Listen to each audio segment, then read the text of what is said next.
واجعل بنائي بناء علم وعمل بسنة وحلم. suba ba léegi ñu ngi wax ci réseaux sociaux wax nañ ci réseaux sociaux yi wax nañ ci njëriñu réseaux sociaux yi jafe-jafe yi ak ay solution thème 2 bi ñu wax ci intelligence artificielle technologie bi nga xam ne jamono ji moo lëmbe àdduna bi ci wàllu lépp waxtaan nañ ci léegi nag ñaar yooyu am ci lan la teg waaw ci lan la war a tegu ba mën a egg fi ñu ko bëgg fi ñu ko bëggee mu egg waaw donc sur quoi repose réellement les réseaux sociaux et l'IA. Bon loolu defe naa ñu def informatique ñoom moom dañ ko xam mi ngi tegu ci ay infrastructures numériques performantes ak ay outils numériques adaptés aux besoins des utilisateurs si ñaar yooyu. jamono ji Sénégal ak Afrique seen problème mooy ñun dañu jékki-jékki ay nit jóge fële indi ñu ay technologie ak ay outils mais préparé wuñu te li mu laaj ci moyen ak ci temps ñoom may ñu jot boobu pour ñu mën ko dabe loolu mooy suñu jafe-jafe waaw te boo amul réseau de télécom boo amul centre de données boo amul ay cloud boo amul cybersécurité ay plateforme numérique ay compétences humaines mënoo wax IA. donc foog nga am ay réseau yu baax foog nga am ay centre de données foog nga am ay cloud nga am cybersécurité nga am ay plateforme numérique ak nit ñu xarañ pour nga mën a wax IA. informatique bi bu njëkk boo xoolee bu njëkk ay données la woon mais mënuñu ko woon traité parce que machine yi amuñu woon capacité il a fallu que machine yi egg ci yenn capacité yi mémoire yi gën a yomb pour ñu mën a traiter données yooyu loolu moo waral IA. donc évolution la waaye yàgg nañu stocké ñoom yàgg nañu stocké depuis très longtemps ñu ngi stocké ay information suñu information yenn information. Google mos na ñëw UGB en 2012 contacté ma pour ñu traduire Google cherche en wolof Microsoft ñëw def na ko boobu ñu ngi connecté ñoom waaye dañ ci teg ay at rek nga gis wolof ñu dugal ko ci Google bi Facebook dugal wolof ci Google bi parce que données yooyu ñu connecté woon moom la ñu jëfandikoo xam yàgg nañ ko def waaye bu dee fekkee amoo ay machines yu performant mënoo ko def dafa laaj alal ju bëree donc infrastructure numérique mooy socle bi nga xam ne kenn du ko gis c'est invisible pour toute information numérique toute transformation numérique dafa laaj benn socle mooy infrastructure numérique waaw. léegi nag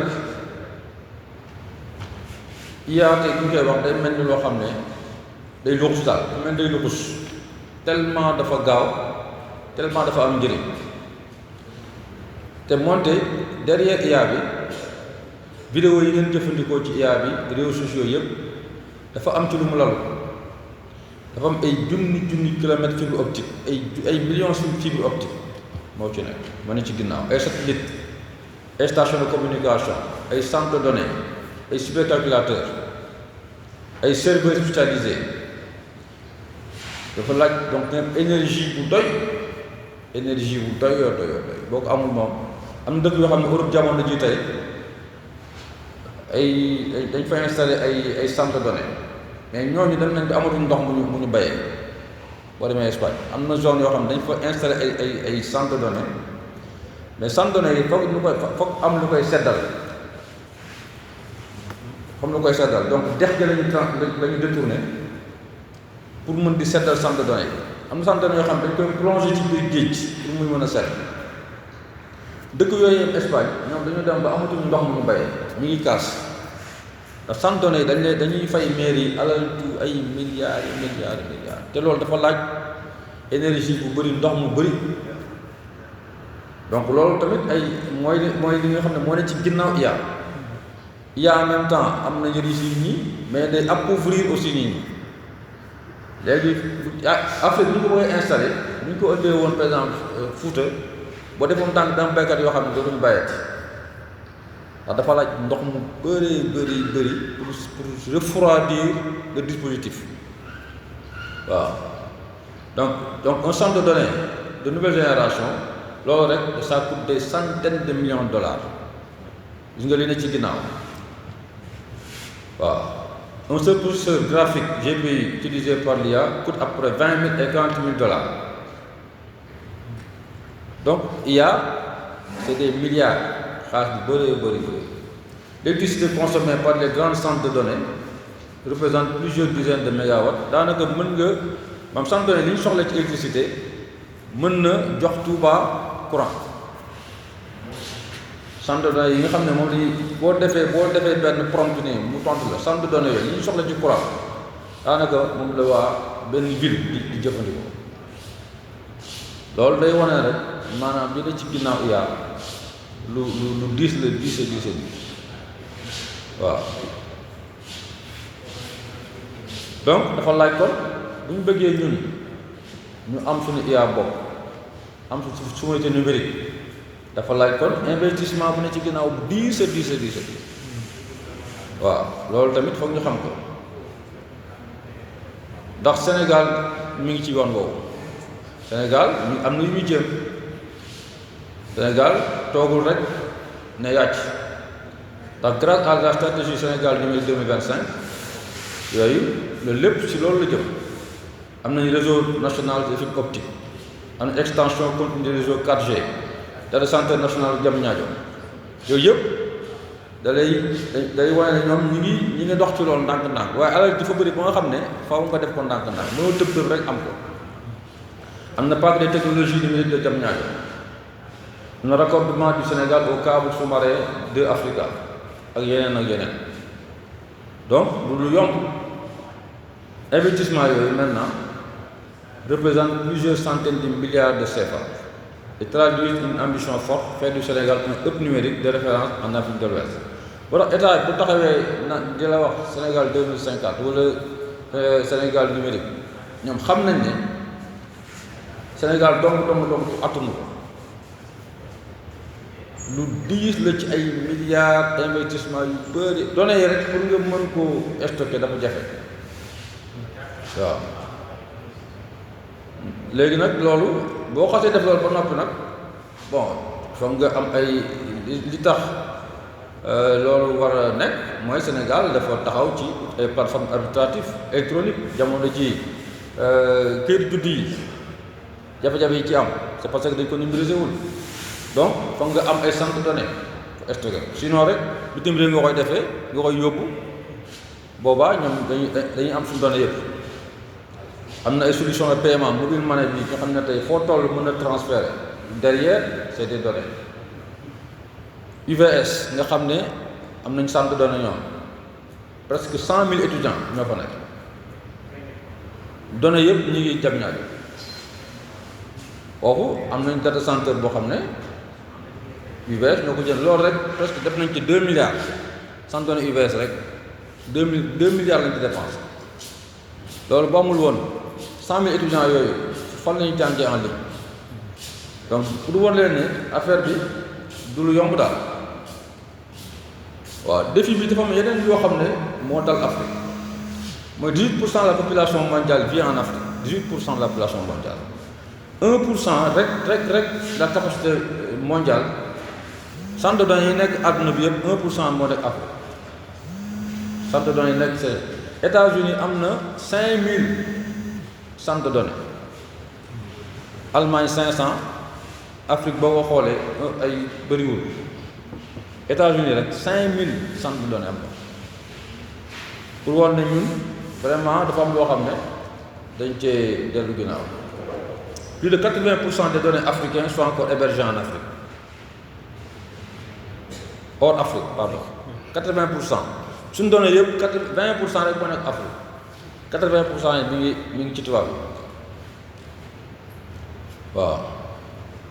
donc pour atteindre un niveau numérique compatible avec les besoins futurs, l'Afrique devra construire près de 500 nouveaux centres de données. 700 Afrique pour mu mën a dem ba xaw a mënal boppam teel boppam mbir yi xaw mu tabax 700 centres de données waaw te loolu alal jul jeex la waaw loolu mooy li nga xam ne te FMI nee na loolu bu ñu ko defee day tax sunu PIB gën a gaaw waaw numérique bi ndax numérique bi moo ñuy permettre ñu mën a dabe waaw loolu dafa am solo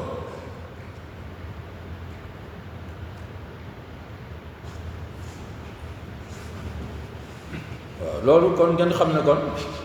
defar IA du lu yomb boo xoolee au niveau américain ñoom li seen investissement yi ay milliards même Chine mi defoon DeepSeek sax boo xoolee DeepSeek ba léegi c'est un état de test ba léegi c'est pas encore très fonctionnel donc ça coûte excessivement cher moo tax ba léegi africains yi ñu ngi ci état d'utilisation waaye du tere faaw ñun ñu former ay nit formation comme ça foog ñu jël ay jeunes États-Unis actuellement li ñuy xëccoo ci àdduna li ñuy xëccoo les cerveaux ñoom dañuy fay maintenant ay salaires astronomiques à des informaticiens très calés ndax développement IA bi xale moo ko mën def xale mag mënu ko des jeunes bien formés bien payés ñooy mën a def développement IA bi bon donc États-Unis léegi boo demee Silicon Valley dañuy dem dans les pays xool ñi nga xam ne yàlla leen a may ci wàllu xam-xam lu kawe ñu jël leen fay salaire yu baax mettre dans de bonnes conditions pour ñu mën développer IA bi Elon Musk bi ñuy dégg ni sax li muy wax ni yëpp ay nit lay fay rek idées yi lay am ak moyen di fay ñi ñuy développer waaye li ëpp solo nag mooy infra bi moom mooy mbirum moom nga am ay capacité de calcul yu astronomique yu puissant ay capacité de refroidissement yooyu foog nga am ak de stockage loolu d'abord mooy li nga xam ne moom mënta ñàkk waaw mu mel ni nga am ay oto rek te amu autoroute fu ñu dawee foog nga am autoroute yooyu dawee foog nga am ay garage foog nga am ay mécanicien bu ko defee oto bi lu mu gaaw te amul autoroute yu baax daanaka du la jëriñ lu bëri oto bi lu mu gaaw nga am autoroute te bu yàqu doon fu ñu ko defaree daanaka da lay tardé donc loolu mooy li nga xam ne mooy mbir mi donc aujourd'hui il faut construire des réseaux numériques des centres de données des plateformes cloud des infrastructures de cybersécurité et des outils numériques souverains boo xoolee jamono ji Sénégal on a subi beaucoup d'attaques yi dernièrement waa Trésor ñun dañ bëggoon fay les tuteurs mu ñu leen fay parce que la plateforme a été attaquée depuis 3 mois lan moo tax parce que amuñu ay ressources humaines de qualité en cybersécurité déjà ñun li ñu jotoon am nii rek ñu ñuy attaqué te mënuñu ko résoudre Trésor toog na 3 mois plateforme doxul dig ne yenn attaques yu fi am donc du loo xam ne du ndaw donc c'est li may terminer mooy li Nelson Mandela waxoon l'éducation est l'arme la plus puissante pour changer le monde voilà donc loolu mooy li nga xam ne moo ñu mën a dimbali éducation il faut investir dans l'éducation mais aussi ñun li ñu gën a sonal aussi mooy organisation dañu organiser en tout cas loolu moo ñu manqué organisation. xoolee sommité ak borom yi xam-xam yi fi teewee maanaam ñun ñi suufee loolu ci wàllu xam-xam suñu amee sañ-sañ di yëkkati kàddu ab tàmbali soññe lay njëkk doon balaa mu doon dara di santaat bu baax professeur Nguer xam naa dinañ fexe ñëwaat rapidement en tant que discutant sur les points qu'il a eu à soulever xam naa pour ne pas perdre du temps parce que Moustapha tënk ma nee na ma 5 minutes laa am donc 50 war naa pare li may njëkk soulever mooy am na loo xam ne xëy na waxaat lay doon mais sëñ Cheikh Ndongo yëkkati na ko professeur Nguer indi na ko nee na sans réseau sans centre de données sans la cybersécurité et des ressources de niveau on ne peut pas parler en fait d'une certaine autonomie par rapport à l'IA. Donc c'est un point que j'appuie fortement en fait en tant que discutant, sachant que man je me rappelle ni ma njëkkoon a jàngal bi may tàmbalee di dam-dabi ci wàllum digital, le point qui m'avait vraiment marqué, on m'avait dit que en fait les serveurs de Google faisaient 18 terrains de football. La taille des serveurs de Google faisait 18 terrains de football. Allahu Akbar. Donc et ça c'était en 2010 ba may am sama master. Donc kon ça veut dire que tey jii en fait en termes d'infrastructure on va aller au-delà de fi ñuy yemale ñun ñëpp suñu xalaat muy maanaam ay data center ak yooyu yëpp, mais li koy doxal ak technologie yi koy doxal ak xam-xam bi nekk autour de loolu yëpp, est-ce que ñun, la question à se poser, est-ce qu'on est prêt à se lancer dessus? Ndax am nañ maanaam ñi nga xam ne tey jii en termes de formation am nañ information yi, am nañ maanaam xam-xam gi ci war ngir mën a faire fonctionner loolu. su may ñëwaat tamit y a l'aspect diplomatique qui est très important pour ne pas si wàllum souveraineté boobu. On parlera en fait donc du cas qu'on a vécu tout récemment, mooy la restriction au niveau de Cloud Code bi nga xam ne le gouvernement américain ñoo ko tegoon. Comme quoi que am na yeneen dëkk yoo xam ne yenn données yi duñ ci am accès. Donc loolu maanaam le fait que suñu ay données sax dépendre tey jii ci yeneen dëkk yi moo tax ba yooyu amuñu ci benn voix, amuñu ci lenn luñ ci mën a wax, kon on est obligé juste donc de subir. Donc loolu tamit war nañu doon benn loo xam ne war nañu pousser à ce que ñu mën a xool révolution bi nan lañ koy porter. Je parle de la révolution numérique, je suis précis. Donc aussi je pense qu'il y a un autre point en restant toujours sur les éléments yi nga xam ne professeur Nguer abordé na ko, boo xam ne l'aspect financier est très important dans cette activité. Et c'est là où moi je me pose encore la même question autour donc de cette manne financière présente dans cette communauté mouride. Comment est-ce qu'on saura l'orienter vers ñu mën a comprendre que ni que en fait au-delà de indi ay nag defar ay berne lu mu doon lu am solo pour Guèye ni ñoom Moustapha Guèye ak yooyu ak tabaxi kii tamit am na solo lool, waaye tey jii il est temps ñu tàmbale leen a tàggat di leen leeral naa leen il faut ngeen am taxawaayu business angel nga xam ne tey jii lu mel ni Axil Touba bi suñ ko tegoon waroon ko déployer mu laaj ay serveur ak yooyu ñu mën ko expliquer ñi nga xam ne ñooy business angel yooyu noonu ñu mën a xam ne maanaam fii war nañ cee mën a investir. Investissement bi dina laaj lii ak lii ak lii nga xam ne tey jii ñooñu nga xam ne tey jii suñu borom defal na leen barke te ñu bokk ci njabootu Sëñ Touba bi ñu tàmbalee di xalaat xam ni que maanaam seen ay financement war na tàmbalee jëm ci wàllu woowu en fait muy maanaam wàllum infrastructure. Tey jii mën nañ xalaat ni lu jëm ci data center bi ñuy xalaatal muy data center privé bi nga xam ne université bi war na ko mën a amal, pourquoi warul jóge ci ñooñu noonu suñu demee ba expliquer leen impact bi mu war a am non seulement par rapport aux données qui sont exploitées au sein de l'université, mais les données qui sont présentes dans les différentes institutions mourides au sein de Touba. L'exemple le plus patent que je peux donner, waa Moukhaddamatoul Khidma damay faral di liggéey ak ñoom ci biir Jumaa Touba. On a commencé à faire la collecte des données existantes là-bas. Donc on parle des xutba yu àjjuma yi, on parle des waxtaanu weeru koor yi, on parle de visite officielle yi fa am, on parle de conférence yi fa am. Sëñ Jili Bousso li mu commencé woon def dafa tàmbale woon jël yenn yi def ko ci ay disques durs externes, mais yenn yi ni ñuy téye disques durs externes yi dem na ba tàmbalee yàqu. Donc ça veut dire que ñu commencé perdre ay données.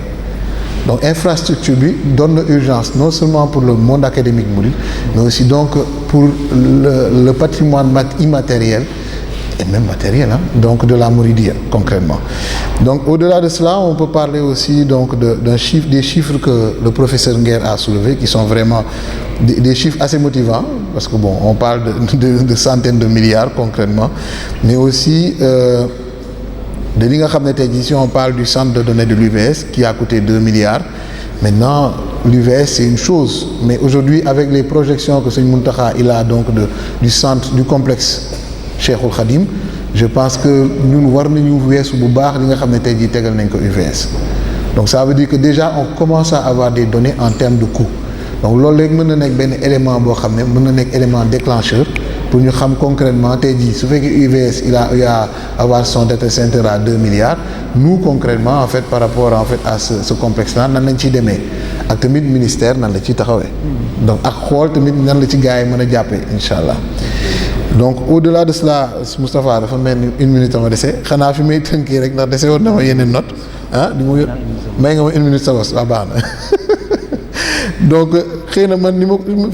beneen chiffre bi ma alarmé mooy tey jii pour réduire la fracture de la souveraineté des données en Afrique il faut 720 data centers donc ça veut dire que tey jii on estime aussi on connaît les chiffres donc mën nañ commencer jël ñun suñu posture en tant que complexe bi mais puisqu'on parle donc de data center privé quitte donc de la sous-région donc on a donc du business à se faire concrètement par rapport yi nga xam ne ñoo nekk ci sous-région bi donc loolu tamit ay aspects la yu ñu war a mën a bàyyi xel pour bañ a guddal xam naa ñu ngi nodd noonu résumé bi def nañ ko waaye man day am feneen fu may ñëwee foo xam ne professeur Nguer jaar na fa mooy ressources humaines de qualité ressources humaines de qualité su demee ba CCAK tàmbale ko produire dafa am beneen touche originale bu mu ciy dolli boo xam ne xëy na mësuñu ko gisagum au niveau donc des autres institutions universitaires au niveau du Sénégal mooy la notion de xidma et le giving back donc tey jii maanaam ñii nga xam ne ñoo fi nekk kii li muy présenté première orientation bi lu mu ko xalaatalee mooy jëfal ko ngir Touba parce que il était bien possible bi fi waa ODC ñëwee ci hackathon bi mu xalaatoon benn application boo xam ne c'était pour le business même lu mu xalaat mooy nan lay mën a ñoŋalee maanaam digitalisation wu parcours touriste bi nga xam ne day ñëw Touba donc ça veut dire que cette notion de xidma elle est très importante et elle est là et c'est ça man qui mooy dalal sama xel jëm ci wàllum ñi nga xam ne ñoo leen nar a former ci ñu fi nar a jóge ñoom am nañ devoiru giving back am nañ devoiru xidma te loolu tàmbale naa dalal suñu xel jëm ci fuite des cerveaux bi nga xam ne professeur Nguer levé na ko maa ngi tuubaat bu baax ci kàddu yi amoon na lu ma bëggoon effleurer jëm ci expérience client en termes d'usage parce que quand on parle donc d'infrastructure et du numérique il y a l'usage le point d'entrée qui est le téléphone te tey jii bon xam naa su ma ci xuusoon ñoom Cheikh Ndongo danañ ma ne dafa bëgg wane ni il est product manager mais en termes donc d'expérience client il y a beaucoup de choses qui sont spécifiques à la ville de Touba yoo xam ne même en termes donc de nos applications qu'on va développer sànq sëñ bi muy génne ak si Touba bon sama premier réflexe en tant que UX expert mooy dama ko ne bon déjà version web nga ma wan man je veux pas de ça fii gars yi ay téléphone lañ yor 94% d'utilisateurs waroo ma woon bi donc yooyu yu mat a tàmbalee xalaat la te ñu war a tàmbalee léegi nii liggéey ci biir université bi la sur les aspects UX donc gars yi tàmbale ko bàyyi xel par rapport à cette population de Touba qui est quoi que l'on dise spécial après tout maa ngi tubaat ci kàddu yi di jégalu lool jërëjëf. daanaka indi nañ ko donc xëy na peut-être beneen aspect bi mooy li chantier bi yaatu na tool bi rëy na li ñu ci war a def yaatu na yaatu goo xam ne li ci ëpp solo mooy teg stratégie man te stratégie bi xalaat ko ci évolutivité mooy ñu ne tey fii lañ toll li lañ am li lañ mën a gum waaye war nañ àgg fii. war nañ àgg fi am infrastructure yu doy war nañ àgg fii mën a am suñu IA xëy na war nañ àgg fii am maîtrise ci sujet yooyu yëpp yan mooy prérequis yi mais un prérequis boo xamante ni wax nañ ko fi souvent junj nañ ko fi suñu Abdou Aziz wax na ko suñu Cheikh Fatma wax na ko suñu Cheikh Ndongo wax na ko kilifa ñi fi jaar yëpp daanaka wax nañ ko muy autorité de certification boo xamante ni dina rassembler données yi dina certifier publication yi dina dajale téere yi garantir que téere yi ni ñu leen bindee baax na kon autorité boobu prérequis la préalable la suñ ko mettre en place dañuy constituer ay données am na données yu fi nekk am na données yu ñu war a constituer données day am métadonnées parce que données kese c'est du sujet bi y a aussi ñu ne téere bi xam gis nañ xasida gi waaye kañ lañ ko bind fi yan contexte fi yan circonstance biñ ko taalifee ku ko maasoon yooyu yëpp c'est des données qui sont autour de la donnée en tant que telle métadonnées yooyu dañ ko war a rassembler muy chantier suñ ko jëlee dañ ko war a indexer donc day am na partie métier am na partie technique suñ ko indexer indi ko noo xamante ni machines yi dinañ ko comprendre ñeneen ak ñeneen dinañ ko mën a utiliser léegi chantier yooyu suñ ko jëlee ñu identifier ne benn par benn sérier ko ba ñu xam ni kat kon tool bi kii kat moo ko war a mën a gérer ñu jox ko bii ku si mën a liggéey ñu constituer équipe bi bii ku si mën a dem te loolu yëpp ci stratégie bi la mais dafa basé aussi gouvernance c'est-à-dire dañuy am autorité bi piloté xool ci fonction yi fi nekk liggéey yi ñuy def nan lañ koy organiser bu mën ko gérer mettre créer ay synergie ba pare mën ko yóbbu vers un aboutissement te yaakaar naa ni université bi tey moo ngi ci position boo xamante ni complexe Cheikh Ahmadoul Khadim parce que université suñu ko waxee dañ koy tënk ay complexe bi nekk na ci position boo xamante ni jox na ko légitimité porter projet yooyu ba mën a rassembler créer synergie yooyu mën a porter ci autorité certification mais également autorité de coordination bi et donc il y a ce devoir de plan stratégique de poser une cartographie de tous les chantiers d'identifier la gouvernance identifier acteurs yi identifier nan la ñu war a mën a opérer ba mën a mettre en place tous les chantiers dont on parle parce que beneen dimension day dugg muy la dimension de la croissance on va aller vers un data center et data center am na plusieurs niveaux il y a le niveau du stockage déjà il faut s'assurer que disque dur yi yàqu ñu xam quand même nan la ñuy fexe ba dana yooyu ñu bañ ko perdre suñu paree ñu soog a xool dans l'exploitation donc élargir disque dur yi élargir data center yi xool yan niveau supérieur la ñu war a dem commencer xalaat sécurité donc il faut que ñu commencer xool plan de continuité d'activité su ñu amee data center il faut que ñu redonder ko fan la ñuy def réplication bi fan lañ koy installer parce que su bii amee problème il faut que boobu mën a jël relais bi suñu paree xool nan la ñuy fexe ba ñeneen mën ci am accès donc ñu war a xool APIisation bi intégration yi et mettre en place tout ce programme là yaakaar naa ni xëy na angle d'analyse boobu rek laa si bëggoon indi en termes de gouvernance et de planification stratégique jërë ngeen jëf. ñu ngi tudd Abdoulaye Kébé jiite daayira des mourides scientifique di daayira joo xam ne ay ingénieur ay chercheur ay professeur ak étudiant la ëmb waaye jiite confédération Mouawil Akyaas bu ICAD boo xam ne mën nañ ne kon doon fee teewaale waa université bu Cheikh Anta Diop ci nga xam ne mooy confédération boo xam ne sëñ Sidi Mokhtar Mbacké moo ko sosoon en 2012 ñàkkul fii xëy na ñoo xam ne ay membre lañ foofa sëñ Cheikh Fatma dañuy faral di liggéey ci livre yi nga xam ne da koy faral di bind ba sànq rek moom wax ne beneen tomb bu génne dina ko partager ñun li ma bëggoon a très rapidement attirer attention mooy xëy na dëgg la universitaire lan moo tax débat bi moo nga ca kaw macha allah waaye dañuy fàtte ne problème yi am ci IA yu ci bëri ñi koy def du ñun mooy ñi ne ci kër ga mooy suñu soxna yi mooy ñi nga xam ne jànguñu sànq sëñ Insa am na ñu mu fi wone yooyu boo xoolee ñi koy aimé di ko like di ko partagé yàlla xam na ne boo leen laajoon lan moo tax nga koy def ñu ko wax bon yaakaar naa première chose bi ñu war a def mooy fexe sensibiliser ñooñu ba noppi boo jëlee dëkk bii Touba ñi fi jàng tubaab yàlla dogal na bëriwul ñi si jot a jàng ñu ci bëri génn nañ bon foofu yaakaar naa leen war a njëkk a commencer def mooy sensibiliser d'abord ci danger yi IA am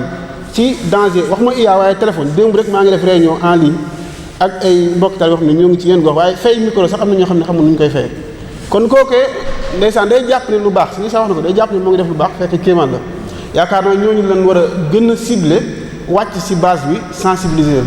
leneen it mooy fii université bi yaakaar naa professeur Thioub moo ngi fi war nañoo mën a am intranet boo xam ne day doon fii à l'université fexe mën a contrôler loolu nga xam ne élève bi fiy jàngee wala étudiant fiy jàngee du def nag si noonu du gis nag si noonu à force yi loolu ñu ko def c'est vrai day demander xaalis sànq professeur wax na ko wàllu internet moom dara yomb ci waaye yaakaar naa dégâts yi muy yàq xam nañ ko yaakaar naa loolu li muy jël ci coût financier mu ëpp fuuf lañ ci war a financer bon loolu professeur xam naa ngeen gën cee bàyyi xel formation yi ñuy wax fii yu ci bëri booy xool ci haut niveau gi la wala niveau universitaire waaye pourquoi pas ay CPS 2 mois 3 mois ngeen pare te lu ci mel ni ay chat GPT yéen yooyu noonu c'est facile sànq gis naa ki doon présenté sànq ci Canva la def yooyu même pas 1 mois boo ci góorgóorlu une semaine da nga koy mokkal te yaakaar naa Touba màggal gi di ñëw boo xoolee ci dëkk bi dañu fi gis affiche kenn xamul noonu toll pourquoi pas université Touba engagé loolu jël ay affiches yoo xam ne ci loolu da leen koy defee te lu ñu ko defee lu dul chat GPT mun na ko Canva bi mu jël sànq mun na ko loolu yaakaar naa incha allah ñu gën ci bàyyi xel bu baax bu fekkee yooyu mun na nekk ñu gën cee góorgóorlu xam naa temps bi moom moo xaw a yéeme waaye ñoo ngi santaan ñëpp jërë ngeen jëf ngeen bëggoon a yaatu na lool waaye nag jërë ngeen jëfati. ndax wàllu gii moom ay ndongo mëtuñu ci sax ndongo defe na ndax boroomi xam-xam ak expert ñoo fi daje waaye nag jànge nañ fi lu baree ci suba ba léegi gën nañoo yëgit sensibilité bi nga xam ne mbirum réseaux sociaux yi ak intelligence artificielle am na ko gën nañoo yëgit responsabilité bi nga xam ne mi ngi ci suñu kaw loos moo tax li may sant bu baax nag professeur Thioub ci ni mu taxawee ba atelier bi am nii waaye li fi daje ci boroomi xam-xam ak i expert lu am solo la. xam naa li ma koy ñaan mooy bu ñu defee restitution ñu fexe ba jéego yi ci war a topp ngir ay dogal mën a juddoo ci ndaje mu mel nii nga xam ne comme at mu jot sëñ bi daf ñu sant activité scientifique boo xam ne dafay bokk ci activité màggal gi ñu di ko def ci université bi. defoon nañ ko daaw bii mooy 2e édition li may yaakaar rek mooy balay édition bee di ñëw édition ren bi danañ ne nangam ak nangam juddoo na ci ay décision wala ay yu concret yoo xam ne lum néew rek na doon loo xam ne ci juddoo ndax sëriñ bi kat li mu ñu jàngal lépp mooy al ilm wal amal liggéey maanaam xam-xam ak jëfe maanaam moom day wax ne xam-xam bu àndut ak jëf mooy mel ne garab gu amul meññet. kon nag ñun ñii bu ñu indee xam-xam bi dañ war a fexe ba jëf yi ci war a topp ci loolu moom dañ koy dénk professeur waaye liñ fi wax dëgg yàlla nun dañ cee jànge mu am solo lool ñu jariñu ci bu baax a baax waaye amuñu luñ ci dolli ci wàllu xam-xam xam naa ne daal gën naa yokk maanaam gën nañoo sensibiliser xam naa ne ngir ñu xam mbir mi xóotaay wi mu xóot ak ni mu dugg ci suñu dund ak jeexit yi mu mën a am loolu wax dëgg yàlla ku yandu ci jotaay bi tey da nga am yëg-yëg boobu kon nag ñi ngi leen di sant bu baax di leen gërëm te gën a fedd ne sëriñ bi am na lépp ndax boo gisee murid scientifique ak murid professionnel dafa mel ne dañoo kon ma ak chaîne la boo xam ne mi ngi junj yu am solo kon yàlla na yàlla barkeel jotaay bi yàlla na yàlla def lépp lu ñu fi def muy xidmatan maqbula wasalaamualeykum wa rahmatullahi wa barakaatu. asalaamaaleykum maa ngi nuyu ñëpp xam naa damay tënk rek ngir jotaay bi nga bañ a yeex ndaxte fii suñu si toogee daanaka suñu gisee Sëñ Abdou Aziz rek ay ndongo la ñuy doon waaye comme que liggéey bi tax nañu am xéwalu ne fii di liggéeyal Sëñ Tuubaa lu ñu am lu dul def ci liñ ci mën rek di gërëm ñëpp ci waxtaan bi donc maa ngi tudd Mouhamadou Kabir Diop liggéey Sénégal numérique mi nga xam ni ci ministère du numérique la bokk soo xoolee waxtaan bi ñuy commencé suba ba léegi lu ci bari dafa jëmoon ci wàllu usage yi mooy ni ñuy yittewoo ak ni ñuy utiliser soo xoolee outils numériques yi donc mu jëntal gi dem ci infrastructure bi loolu am solo di remercier bu baax professeur ci waxtaan bi man fi ma bëgg a ñëw rek daanaka mooy rapidement fàttali ni numérique dem na ba toll foo xam ne jamono ji ñu nekkatul secteur bu à part dafa nekk secteur bu transversal nga xam ni day laal lépp loo xam ni dañu ci yëngu muy njàng mi muy mbay mi muy santé bi te am na ay avantages yu bari yu mën a jox dëkk bii di Sénégal dëkk bii di Touba ak suñu yoon wi di yoonu Mouride donc dañoo war a xool nu ñu ko mën a utiliser rek et pour sa bonne utilisation effectivement donc des infrastructures numériques de qualité sont nécessaires comme ni ko professeur waxee infrastructure numérique dafa bokk ci loo xam ni daanaka day dafa demander des investissements qui sont colossaux. Donc effectivement état mi ngi ci bay wàllam waaye dafa nekk secteur aussi boo xam ni gëm naa ne état kese moo mën a régler yu bari donc foog aussi écosystème bi nga xam ni effectivement mi ngi ciy jàpp bu baax ndaxte soo ñëwee jamono ñu toll biir Touba mën nga fay fekk presque opérateur yëpp donc xalaatoon naa sax def benn petite définition sur les infrastructures numériques waaye xam naa ne tam temps bi duñu ko may. waaye très très rapidement rek di fàttali ni lu bari des na ndaxte effectivement professeur mi ngi ko doon lappale sànq état du Sénégal am na benn réseau backbone boo xam ne moo wër Sénégal ñëw ba fii Touba tout récemment rek la ñuy soog a connecté université bi ak le réseau de l'État du Sénégal pour mën a am internet waaye loolu day wane ni rek lu toll université bi ñu koy soog a interconnecté day wane ni rek bari na lu des te loolu it état bi mi ngi ci jéem a bay waaram di xool nen la mën a utiliser solution yu am yëpp comme mu nekk ay solutions filières mais aussi des solutions satellites si on parle de connectivité pour mën a régler problème yooyu. Donc parce que quand on parle d'outils vraiment de télécommunication, il y a l'aspect télécommunication, donc flux de données, mais aussi l'aspect stockage. Donc je pense que niveau télécommunication mën naa ni soo xoolee ci sous-région bi Sénégal am na ci avancement bu am solo waaye ci wàllu stockage aussi effectivement il y a beaucoup de choses qui restent ci loo xam ni war nañ cee taxaw war nañ cee liggéey